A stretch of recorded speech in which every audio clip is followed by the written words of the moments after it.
Omwana w'oyo akutawaanya ku byokulya. Omwana w'oyo ayina constipation. Omubiri mutono kakozze kaswiti. Olususu lufuukuuse.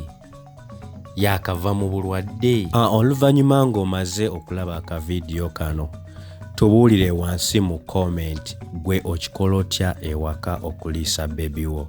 Katutandike bwe tuti. Susa eryenvu lyaffe oliteeke ku kasengejja, then onyige n'ejjiiko paka lyonna we liyitamu. Jjukira wansi wateddeyo essuwaani kwe ligwa nga limaze okuyitamu. Nga limaze okuyitamu liri ku ssuwaani, mwana wattu miilu yaffe eba ewedde era omwana osobola okumusaavinga n'ejjiiko oba waba yeeriisa n'omuleka ne yeeriisa.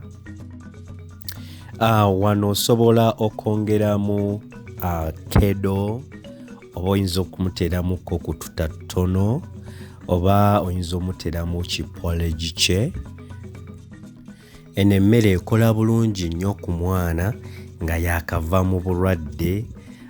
Omwana we abadde akozze takyalya bulungi.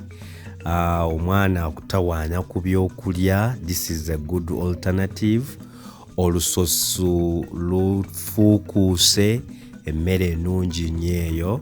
Kozzi ne constipe nga omwana akola pupu akaluba. Kale weebala tugoberera ku mukutu gwaffe guno, ebinyuma bikyajja.